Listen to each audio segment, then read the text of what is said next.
What's up? I'm Anna Villafañe. And I'm Robin Dejesus. And we are En la Sala drinking Coquito.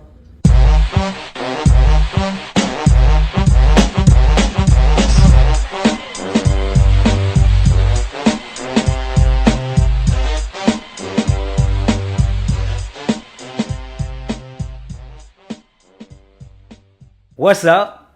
Welcome to En la Sala drinking Coquito. I am your host, Johnny Rivera, owner of Brooklyn Coquito, and I'm super excited because I have two amazing guests. Pleasure to call them friends, amazing artists, Ana Villafañe and Robin Dejesus. Give it up for them. This is what we'll cue like claps and shit. Let's go ahead and have this toast. Oh, yeah. Again, like I mentioned, it's a pleasure to have y'all here. And Salud, que la belleza sobra. Salud, que la belleza sobra. Siempre, yes. Salud, cheers. Gracias, bye, igual. Yeah. Oh my God. Cheers. Wow, 'tis the season. It just happened. This is the first one. Yeah, this is is the the first one. Coquito that I've had. First Coquito. Wow. Yes, amen. Yes. Amazing. That makes me feel good. You both put it down. No, good. Keep it up. Es que yo me preño. You gotta be careful. I have too many of these. I mean, we have. But I didn't put my cup down. We have, so it's all good. We have more. You can drink as much as you want. We can I'll chug it. I be here need for to a minute. eventually walk out the door. That's why they have Ubers. But it's all You're good. right. When was the first time you had Coquito? I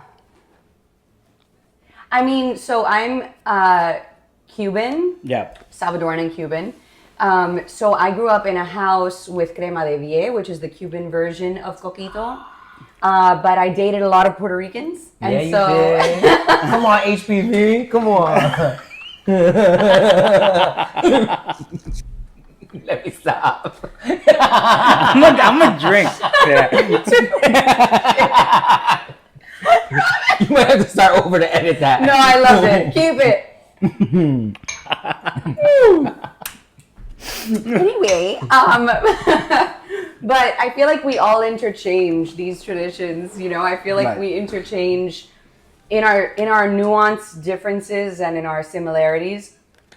It tends to be like more of like a lateral move, you know, and so it's like the neighbors. I grew up again in Miami, a lot of Cuban influence, and a lot of like that was the majority, but friends, boyfriends, whatever, with Coquito in their houses, like I wouldn't be able to tell you like an age, but I was definitely older. Yeah. Because my like childhood was crema de vie, and then specifically our neighbor made really good bottles and would like gift them. Got you. But then it wasn't until I was like in high school that I started understanding the difference, and that it was like, oh, this is Coquito or whatever, and like that would be like more like not in my house. Crema de Viel. What's in it? So it's egg based instead of coconut based. That's like the main Gotcha. the main differentiator. A Gotcha. little protein. Yeah. Well, you know, in Coquito, some people make it with egg. You know, with egg, you know, it's now you're talking about shelf life, and Yeah. so I scratch the egg. But there's people that do make it with Right. egg. Yeah. Oh, we don't talk about those mom bottles makes would disappear. They would hit Yeah. our house, and that was game over. Yeah. Usually people hit me up, how long does this last? I mean, not that it's gone, but I'm just in case. Yeah. Exactly. Like, Exactly. Listen, it lasts a few months in the fridge. Because Really? with the alcohol content, yeah. Not in from my fridge. Yeah, no, of course not. Once you drink it, I've had people hit me up like, I just drank this in one sitting. Bro. Yeah, Like, what's exactly. going on? I need more. Yeah. I've had Coquito like past 6 months in the fridge. Yeah, I mean, Yeah. because of the alcohol. Yeah. If you have the alcohol in, depending on how much alcohol you have in the bottle, it preserves the milk, it preserves the dairy. So My mom used to make Coquito. She was sort Really? of like the one in the family that would make Coquito. And the thing is that the way my mom learned to cook is that she got with my dad when she was like 15 and she was working in the factory. And because my grandmother, her mom was mad about like her leaving my dad, she would have to ask other people how to cook. She hadn't yet Right. learned. Like learned. And so she would get the recipes from folks, and then she would like add things or subtract things. She'd make it her own thing just intuitively. And then eventually my grandmother did help with other stuff, and she'd do the same thing. So I don't know where the Coquito original recipe she had came from. Right. I think it was from Chipo, which was one of her friends at the factory. So anyway, my mom What took was that her recipe. name? Chispo. Chispo. Chipo. I love Chipo that. was a sweetheart. Such a Chipo great was name. like, she was like one of the ride or dies in the family. Yeah. Friends. And my mom started making her own Coquito. She switched the recipe up, And then like all the aunts and uncles were obsessed with it. So as a kid, I would always hear about Coquito. Right. And I knew that it was special. I knew that for some reason that Coquito was the reason that our fridge was full of 2-liter soda bottles with white stuff inside. Right. What is this? And yeah, with labels pulled off. No toca eso. Right. And one day I was like 5 or 6. My mom went upstairs to go do something. And my dad said, Rudy, Robin, Veronica, my siblings, quieren coquito. And he took little plastic cups and he gave us little half cups of coquito. Wow. And I was like, I get that. And I just remember like chugging that. How old were you? I was like 5 or 6, bro. Yeah. It was mad inappropriate.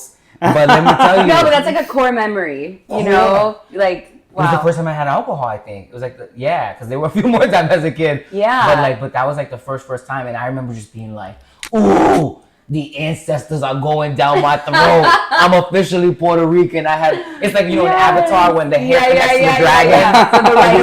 the dragon. Yeah. It was like the Coquito Bar Mitzvah. Yes. So it was your dad. It was my dad. Introduced you to Coquito at 5 or 6. 5 or 6, yo. It's interesting, right? Like all the things that we keep our kids from, or they want to keep us from, but when it comes to like things like a Coquito, they're like, come bang bang. Yeah. What do you think that is? I mean, maybe that rite of passage thing, maybe that like inviting you to the table type thing, but it's also passing down such a legitimate part of like culture, you know, because like I remember, my dad sneaking me a little bit of wine to taste it at dinner or something like that, and like, it's kind of like that little like, hey, I got you, like I'll give you the secret passageway. It's safety. Yeah. It's like a veces with Coquito, it's like herencia también. It's like Exactly. tradition. Exactly. But I also think it's also I don't have kids, and I don't know what that's like. But I've been very active with my niece and nephew, and I know for me, I have this curiosity to always be there for firsts. Yeah. And like I want to see their face the first time they go on an upside down roller coaster. Yeah. I want to see their face after a baseball game the first time, right? And I think with the drinks, it's also the idea of like you being able to witness your child's face when they try alcohol for the first time, and how do they react, and also like I think in some weird way it's like parents are scared of it, but also like kind of excited to see what that is like. I took my niece. We went to Puerto Rico in August a few months ago, and I remember. She's 7, whatever, y'all. But like she tried Coquito, she tried Pitorro for the first time. Oh my God. Puerto Rican moonshine. And I just remember how excited I was Yeah, of course. to see her face when she was like, ah. Yeah. And she's 7? She's 17. 17. I was like 7. No. That's a whole different baptism. Yeah, exactly. Coquito's one thing, because that's like sugar, but That's Pitorro. nice, yeah. Pitorro, you on the floor. Gasolina. Wow. Yeah. Right, Wow. that's what I think. I think you like seeing that. Yeah, and it's like anything. It's like an heirloom. It's you're passing that on, and I think it's cool. For sure. I think for me, like as a dad, like what I talk about it with Shani all the time, like we're eating, like, oh, if he's gonna do this, if he's gonna do that, it's gonna be with us first. Yeah, we yeah. want him to have that trust, that because I think that's what it's about. Yeah. With your dad, it's like it's trust, it's love, it's like as long as I'm here, you're good. We think about that all the time with like our kids, so it's like one of those things.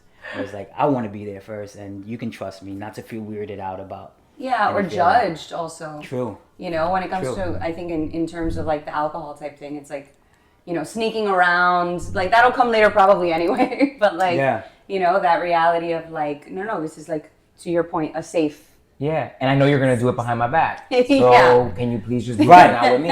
Right. That has a lot to do with it. It's like before you do it behind our back, it's like you do it with us. So. It's like, Although I definitely did not grow up in a house that was like, oh, everybody can come drink here. Like when we were like in high school and stuff, like that was definitely not the case. But again, when it's culturally tied, or when it's like a tradition type thing passing down, that's when, for me at least, that's when it was kind of like, here, you can try it. Pretend to be a grown up. It's like putting on your mom's heel when you're like watching her get ready and like her stuff's everywhere, and I'm like a little kid watching her put on makeup, and you like step your little feet into her shoes, and you feel for a second like a little bit of a grown up. Like it's kind of like that. And you grew up in Miami, yeah? I did. How was Christmas in Miami? Growing up in Miami, I mean, I love Christmas. I love like the lights. It's all like magical to me. The music, I'm very nostalgic. So like the movies, the coziness, you know, the togetherness. And I just remember, like, for me, I have a really big family, so it was all about noche buena, Right. all about noche buena, all about dinner, all about like the chaos of getting that ready. I was not ever expected to like cook. I was just kind of like the entertainment. I was like setting the vibes, you know, which weirdly has still stayed consistent now. No one's expecting me to like cook a turkey or do whatever. But we did very, very Cuban Noche Buenas with like arroz y frijoles, ropa vieja, lechon, you know. It was always really, really, I don't know how to, it's difficult to put into words. It's difficult to describe like family holiday traditions in words, because even getting ready to come and have this conversation, I was like, man, like it's almost this intangible magic thing. Yeah. And like you're kind of almost desperately searching for it consistently as an adult, really. But just that feeling of togetherness, that feeling of like, these are my people, and this is, you know, it's so unshakable. Right. So it's, I don't know. I mean, I think that would be true no matter where you are geographically. You know, although I obviously always dreamt of like a cold Christmas. Yeah. But nothing was like lost on me at all. You know, like we have the Christmas tree, the nacimientos. My mom, listen, the one thing that I will say is that in my house, the nacimientos were taken so seriously that my mom, and all my friends know this too, because like if you would drive by my house, you would like see throughout the month of December, there's like a big 90s lit up like plastic nacimiento outside. My mom would like construct a manger. Yes. And Jesus didn't come out until the 25th. Nah. Because we're waiting. You know, and throughout the entire house, this woman goes around putting the Jesuses out. And he's one. And I always thought that was so funny. And my friends make fun of me. They're like, did your mom put out Jesus early this year? I'm like, no, Jesus is not until the 25th. Yeah. So Wait. like things like that. Just to be silly, because you asked about my last name earlier. There's this dude I used to wait tables with, and he's a thick Southern accent, and every couple of years he'll send me a video where he is in front of the, what do you call it, el nacimiento? The nativity. The nativity. That's it. Every couple of years he'll like find the nativity scene, and he'll call me or he'll send a video, and he goes up to the nativity scene and he goes, "Look, I'm Robin the Jesus." Oh my God, he would please. see I get it. Robin the Jesus. Let's take a little shot for that. Yeah, after that weak ass Robin joke. to Jesus. Listen, don't do that at Carmen's house. She will be real pissed. How was it for you, Robin? Growing You up, grew up in Connecticut. I grew up in Connecticut. What? Yep, I know. So the town that I grew up in, Norwalk in Connecticut, was a town that a lot of Puerto Ricans went to. So along the coast in Connecticut, there was factory work. And so people would migrate. Also from the Great Migration, there were a bunch of black folks as well, and black folks that had been there beforehand. But like my high school was predominantly POC, super Indian, Pakistani, recent Russian, Polish immigrants, Italian, Irish, but all Latino America, Dominican, Puerto Rican, Colombian especially, more DR, Venezuela now too, in Central America. And like even like Spanish class was for Latino kids. It was a class for people who already spoke Spanish. So What is the difference between that? So it was like English Power Latin. like not English AP? Power Latin. It was like language arts. Okay, got it. But I called it another class, my bad. They call it Spanish for Hispanohablantes.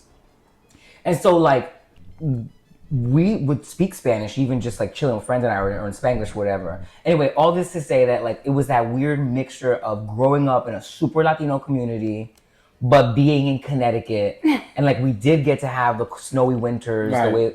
And so when relatives would come from PR for Christmas, sometimes that's sort of how I would clock the differences in the Christmas, because they'd be like, "Yeah, mira, está frío aquí hoy," you know, or whatever. They just, it's like new information. They never seen snow before. You have relatives who are like, "I want to see snow this Christmas," whatever. But then when I was in middle school, high school, I think my parents had, you know, when your parents have an argument, somebody move out the house, and your mom was like, "Fuck it, we're going to Puerto Rico for Christmas." You know, I think it was like one of those situations. Yeah. And we ended up going to Puerto Rico, just me and my mom with my aunts and stuff.